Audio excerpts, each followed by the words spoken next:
opposition parties have already submitted a motion to impeach him, and a vote on that could take place in the next few days. It's been a tumultuous 24 hours in the country. This is yesterday, the moment troops landed outside the South Korean parliament after that surprise declaration of martial law. And here you can see troops trying to get into the parliament building, one climbing through a window there, and then later on actually inside the building where there were some clashes. Mr. Yoon said he was trying to protect the country from North Korea's communist forces. But analysts say the move was in response to domestic political pressure and a series of scandals. Well, just hours later, the president had U-turned on his decision to impose martial law. Since then, a number of Mr. Yoon's senior advisors have handed in their resignations. Outside the National Assembly in Seoul, thousands of people are demanding that the president step down too. The head of the country's biggest labor union has called a nationwide strike, until Mr. Yoon resigns. Well, for more on this story, we're joined now by the editorial director of Korea Pro at Korea Risk Group. That's Jong-min Kim. Jong-min, thank you very much for joining us on BBC News. And let's begin with that impeachment request. Where do things stand at the moment? Obviously, that motion has been tabled. The motion will be tabled, officially be reported to the plenary meeting in just around 2 hours from now. And it's 191 members. So in order for the National Assembly to actually pass the impeachment motion, it requires 200 votes in favor. It will be anonymous voting. So that means that it will require at least 8 or 9 defection votes from the ruling People Power Party, which is Mr. Yoon's party.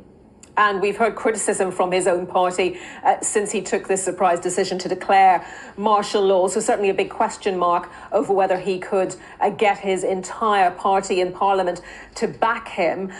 Do you think he might resign before it gets to that point? I was thinking about that possibility earlier when President Yoon, after a long day of MIA, he apparently went back to the presidential office to meet the prime minister and the floor leader of the ruling People Power Party. But details are not clear. If the PPP leaders ask Yoon for resignation, still, according to South Korean constitution, it will require, although the prime minister will take over for 60 days, it still requires the presidential election. So either way, it will be a difficult game for the ruling party. So they are in a very awkward position right now. If the impeachment proposal passes, still there are some logistical hurdles that the opposition party and the National Assembly have to go through, because the Constitutional Court will then start investigate. But if the impeachment bill passes the National Assembly with 200 votes, that is probably when Mr. Yoon's presidential authority will halt, similar to 2016 case with the former President Park Geun-hye. And we could just show our audience pictures from inside the South Korean Assembly, the parliament there, where yesterday we saw those pictures of lawmakers struggling in some cases to get into the building, but getting in, ready to make their voices heard and staying there through the night to wait and see how events would evolve.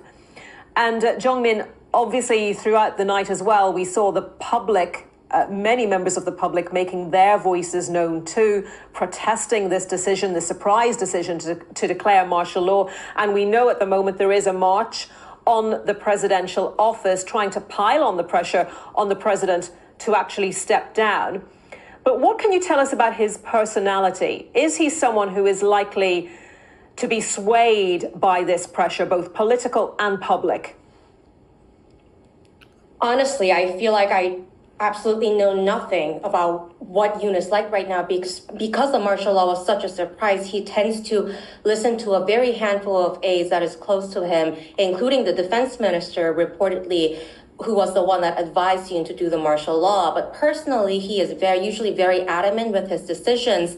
And even after lifting the initial martial law at around 4:30 a.m. in the morning, he did not include any apologies. He doubled down on his stance that the Democratic Party, the opposition, is the one that is making the governance very difficult. So it looks like it would be very unlikely that Yoon will voluntarily say that he will be resigning unless the PPP comes up with some sort of a negotiation or a discussion with Yoon to about what they can do to continue his legacy. But right now, it looks like all eyes in South Korea is on the impeachment proceedings, first of all. Jo-min, really good to get your analysis on the unfolding situation there in South Korea. That's Jung Min Kim, editorial director of Korea Pro.